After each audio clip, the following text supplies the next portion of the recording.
valuable contributor to us. Thank you. And it has been a pleasure working with you.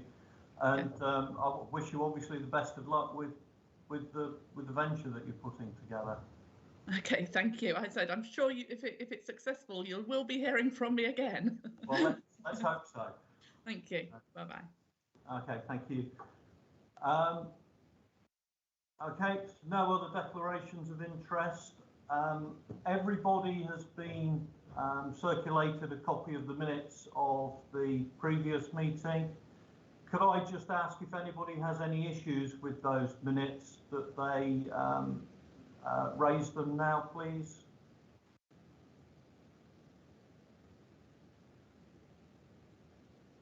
Okay. So if we could, so there's no objections or no issues been raised. Sorry, Carol Hart. Yeah, just Chairman, it's nothing really to correct the minutes. I'm happy to move the minutes, but just to mention, I should have mentioned before that Councillor Dan Pitt has taken a job with Sheffield University and unfortunately has had to step down for his lead member role for town centres. It's unfortunate, but because we're doing a bit of a restructure, there will be a new member appointed and that member will attend this board, but Councillor Pitt will no longer be attending. He's very disappointed, but unfortunately earning a living comes first. Yeah. Thanks, Carol, and send in my best wishes, please, in his Will do. Okay. So if we could move on to the agenda item 4, the financial profile revision. I don't think there's any need for us to go through this in huge detail, but Ian, would you like just to give a brief synopsis of what it entails, please? Yeah, yes, thank you, Chair. As you say, there's nothing particularly major about this. On the August board meeting, on the 20th of August, members of the board actually approved the financial profile. But at the time, we did say government had been speaking to us about they might want a revised statement from us, and in due course they did, and we've had to submit that because of the timings. The projects haven't changed. The numbers allocated to the projects haven't changed from what you saw previously. So all the projects still got the same figures by them. The main change was that the government wanted us to produce the profile based on when we're actually anticipating claiming the money, as opposed to when the expenditure was going to be incurred. There's always a lag between the two. So we'd prepared it, and I think everybody else had, on the basis of when expenditure was going to be incurred. This basically is changed slightly for when we expect to claim the money. So that's the main change. We've also, Chair, been obviously talking to government about when we need to submit business cases, what they want in a business case. But again, we've tweaked things slightly for when we expect to submit the business cases. But that's all that's involved. But of course, it's a requirement that the board endorses this revised schedule. So that's why it's in front of you today, Chair. Thank you. Thank you, Ian. Can I ask for a proposer then to endorse that change? Thank you, Denise. And second. Wasn't what I was doing, but never mind. Are you happy to? Denise, would you like to make a comment then on that? Denise, you're on mute.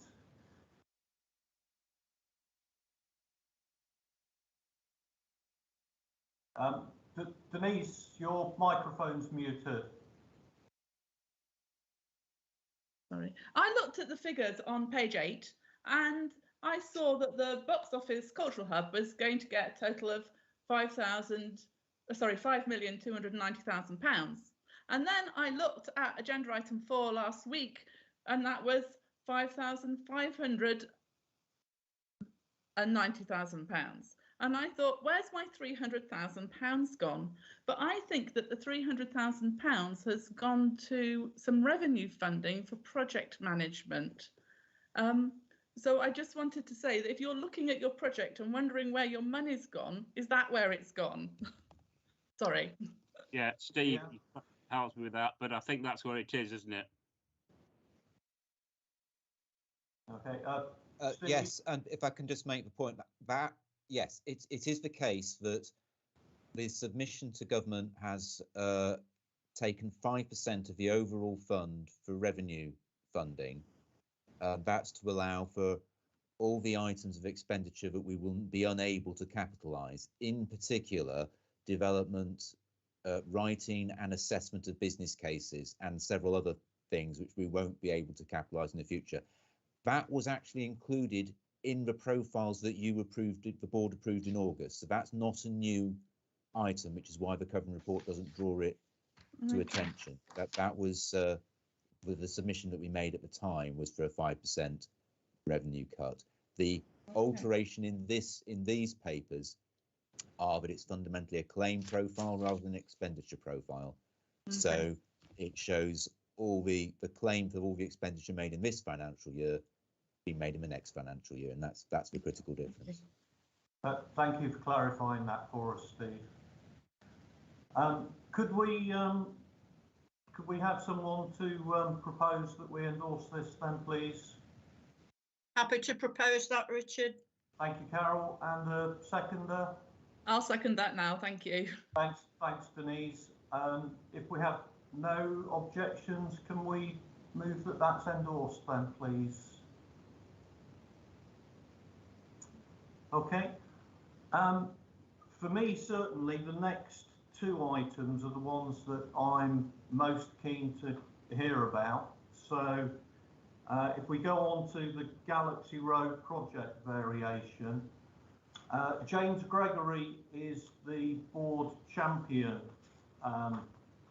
for this, and unfortunately can't attend the meeting today, but once Steve has gone through this, I do have a statement from James that I'd like to read out to the board. So Steve, if we could hand over to you, please. Thank you, Chair. Project variation is something that we, as a board, I think we may be becoming increasingly familiar with over the next 5 years. The papers which board approved at their last meeting in August set out what the outputs of the projects were going to be, and that was agreed with government. Now, as projects develop, we may well find that actually the details of the projects are changed by a variety of factors. Where those details result in a change of outputs, that would clearly be moving the project away from the scope as approved by this board, and also away from the scope of the project as confirmed to government. Now, government is aware that this process needs to happen, so they have created a process of project variation, whereby town boards can submit to government that the outputs of the projects agreed to are being altered in the light of various circumstances. So here we are at the first board meeting since the board approved the scope of all the projects, and we have an item to vary one of the outputs of one of those 7 projects. And the project in question is the Galaxy Road redevelopment, and the output that's been varied is the number and type of dwellings to be provided by the scheme. Fundamentally, the proposal as originally submitted envisaged a scheme wholly of flats. The revision to that proposal is to replace a block of flats on the Oxford Street frontage with a block of townhouses. And that results in a significant change to the number of dwellings being output, but not to the residential floor space being output. So though the change in number of dwellings is quite significant, in terms of the financial profile of the project, in terms of what it's going to cost to deliver and what its financial worth will be, there is not an enormous change because there's still a similar amount of residential floor space, and actually that's what the cost and the value of a project is based on. The reasons for this change are, as stated in the report, it enables us to avoid some pitfalls that a nearby planning application has run into by avoiding ground floor apartments and by avoiding any attachment to an adjacent building which would require the consent, which is not currently forthcoming, of that building owner.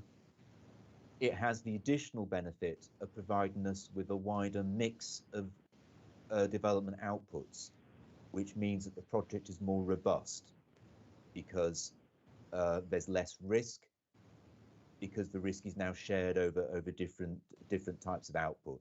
To put it in very specific terms, over the last year, the value of flats has fallen and the value of houses has risen. At some time in the future, it's possible the value of houses will stall and the value of apartments will rise. But if we have a mix of the two within the scheme, it means that the scheme is more internally robust against those market price changes. So we put this project change to the board, and we recommend that the board hope that the board is able to endorse it, so that we can submit the project variation to government for their approval, and then that will be an important step in further steps necessary in order to be able to deliver this scheme. Thank you, Chair. Thank you, Steve. Before we take comments and questions for Steve on that, can I just read out the statement from James Gregory, who's obviously the board project champion for Galaxy Road. James says, following my telephone call with Oliver Dove, I am pleased to support proposed variations to the Galaxy Road project. I understand that the proposed scheme has required adaptation due to ongoing discussions regarding site layout and the risk, albeit very low, of flooding to ground floor accommodation. Ground floor commercial residential units with a apartment accommodation above will fit well into the street scene of Derby Road. Townhouses along the Oxford Street site boundary are again appropriate to the street scene, and a central parking amenity area will be provided. The accommodation mix and site utilisation provided by this variation are therefore, in my opinion, good. I look forward to commenting further once initial site layout and drawings are available for viewing. I'm grateful to the officers for their ongoing work towards this scheme and to board members for their support. So James has actually spoken to the officers in detail about this, and as you can see from his statement, he thinks it's a good variation to the scheme. If we could take any questions for Steve on this, please. Pete Edwards, I see you've got your hand up. Pete, you're on mute.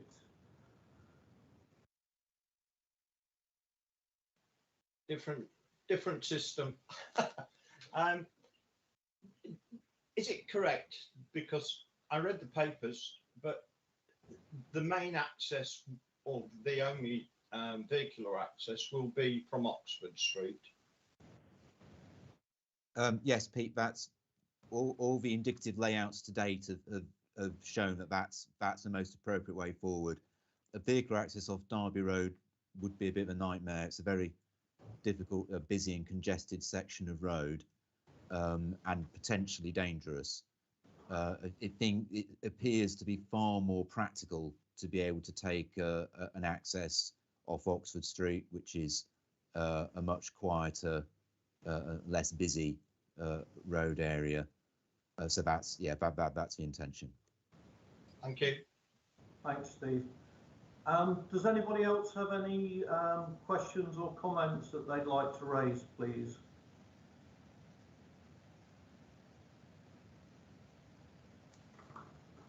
Okay, in which case, could I ask for a proposer, please, to endorse the project variations?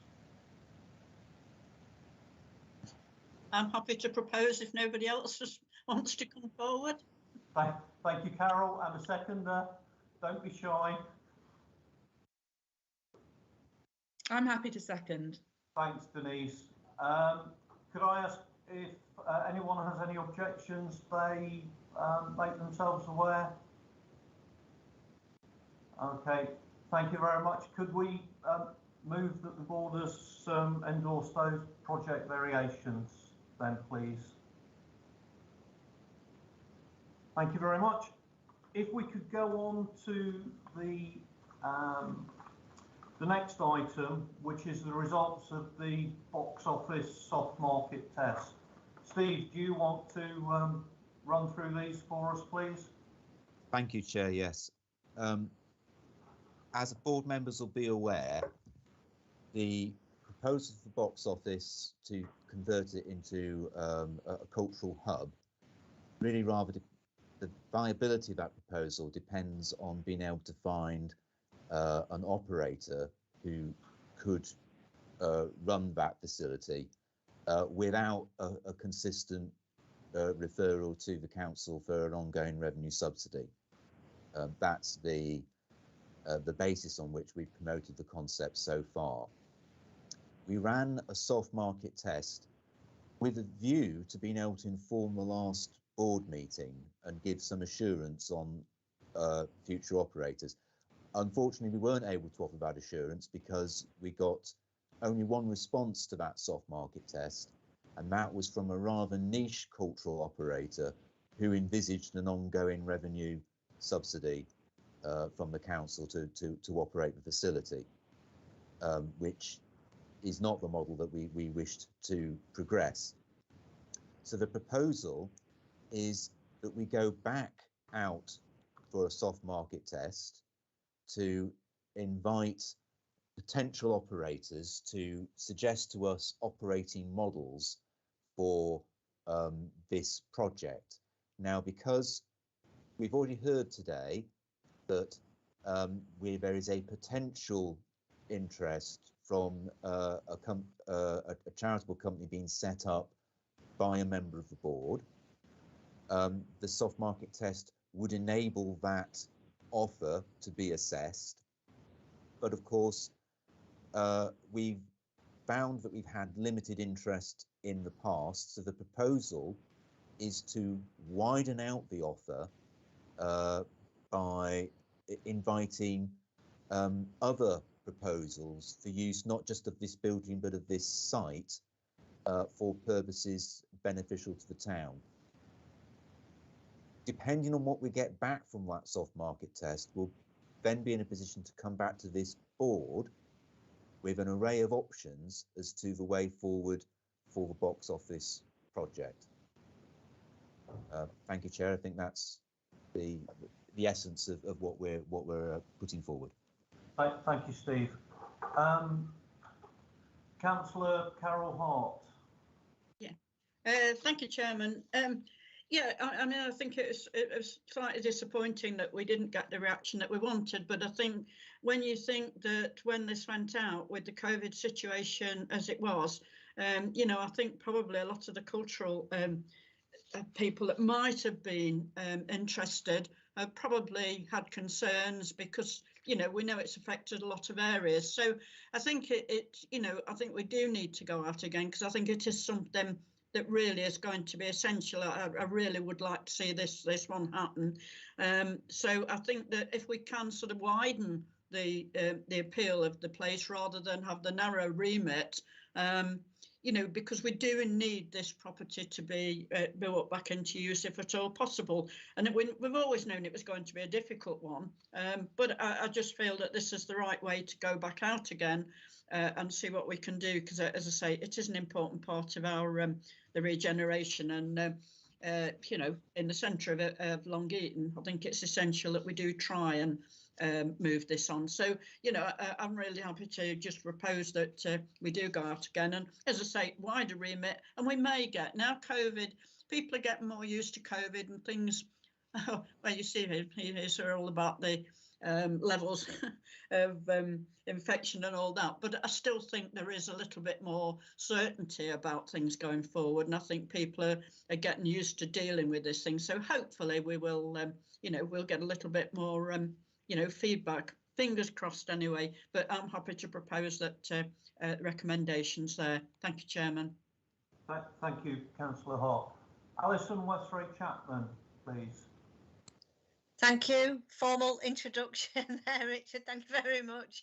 It was just to say that we have an officer, Alison Foote, who has a professional background in culture, arts and heritage. I'm sure it would be worth tapping into her broad professional contacts, Steve, to just assist you with that broadening exercise. She's very experienced, very well rooted in as I say, in that field across the county, so we can offer that. And it also supports. Councillor Hart will be aware that the County Council adopted a cultural framework at Cabinet on the 14th of October. So there's lots of synergy. So we would be really keen to work with you very proactively on this, to do as Councillor Hart has said, and get that moving. So very open and genuine offer there to work with you to get this going. Thank you, Alison. Just for the board's information, of course, we did work with our colleagues at the county in the last soft market approach, and in fact, Alice, the lady you mentioned, was one of the people who assisted us in that. The last soft market test was promoted through all of the existing cultural networks as understood by Erewash Borough Council's Arts Development Officer, by the County Council's Art Development Network, and indeed by the Arts Council's regional network. I think I would stand by Councillor Hart's assessment, which it was possibly the worst possible time to go out to the cultural sector and ask them for some bright ideas about investing in the future. Also, we had quite a tight time scale because we were trying to get something to feed into the August board. So I think to go out again at this time does feel like the sensible thing to do. To go out for a longer time scale will also, I hope, be positive. But yes, absolutely, we were very much dependent on working with our county colleagues in the last soft market test, and we very much look forward to doing so again. Thank you, Alison. Thank you, Steve. Again, I would endorse what Steve's comment on Councillor Hart's comment, that it is a very, very different environment now to that when we first went out for the first soft market test. Could I just ask Steve, please, what is the timescale for this second testing? I don't exactly know, Chair. I think, unless one of my colleagues is going to advise me otherwise, that it'll be a 6-week open tender process. And I'm waiting to hear from many of my colleagues if they may differ from that.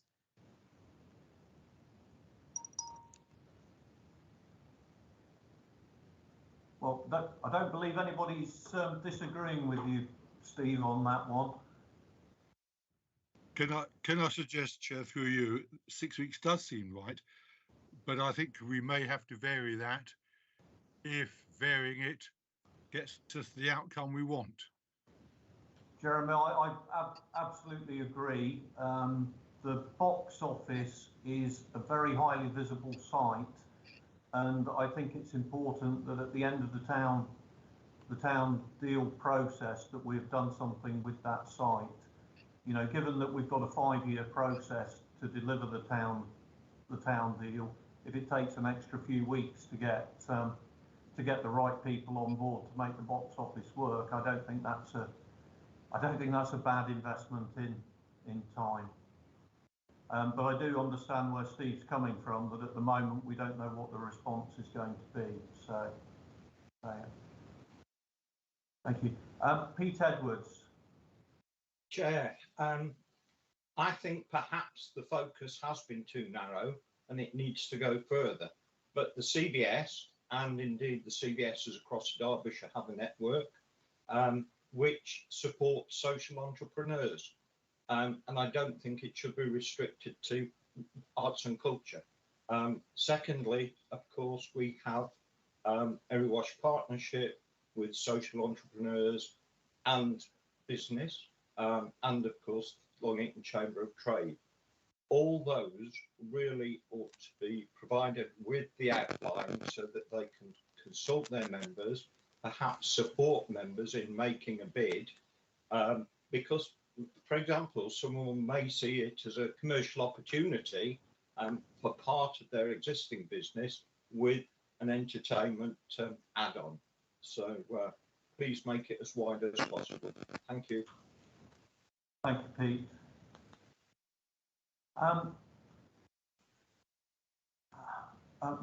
Can I just say that obviously with Denise putting together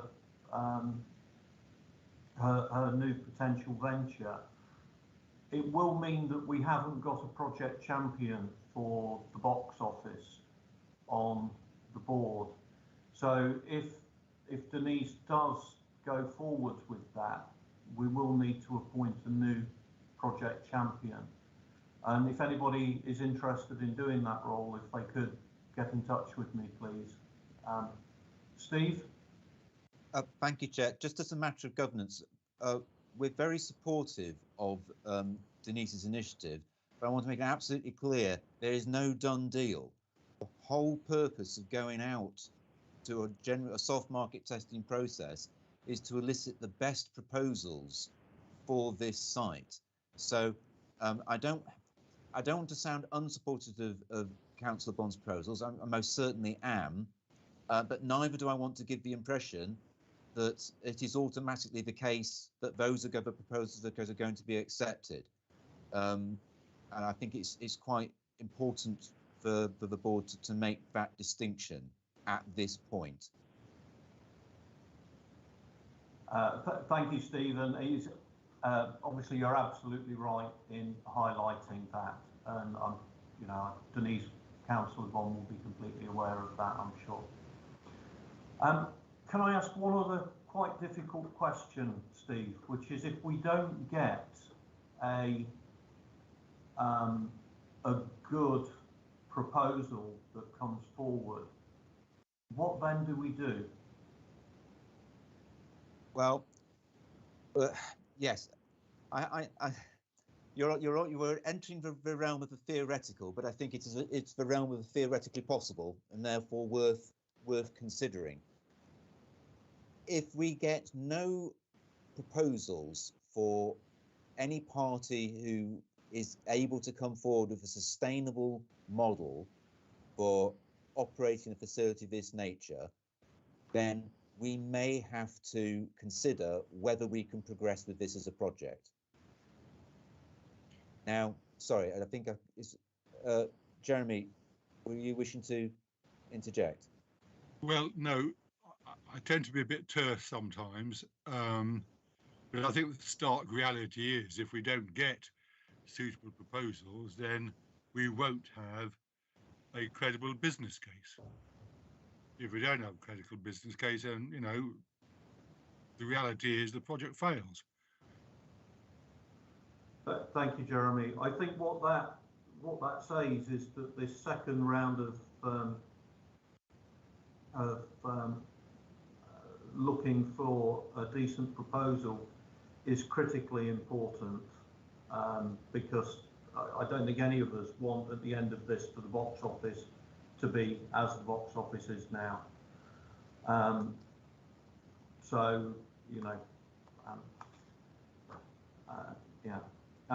Does anybody else have anything that they wish to raise on the box office?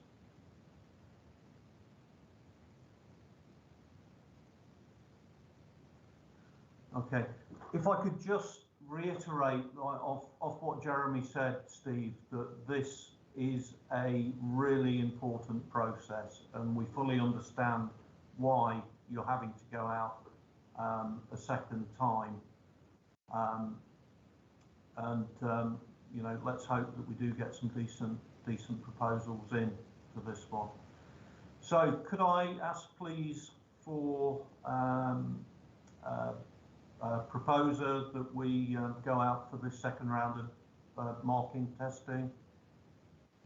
I did propose it. Thank you, Carol. I do remember now. I do apologise. And could I have a seconder, please? I'm happy to do that. Thank you, Vaughan. And does anybody have any objections to us passing this? So, could we have it noted then that the board has approved that we go out for this second round of market testing?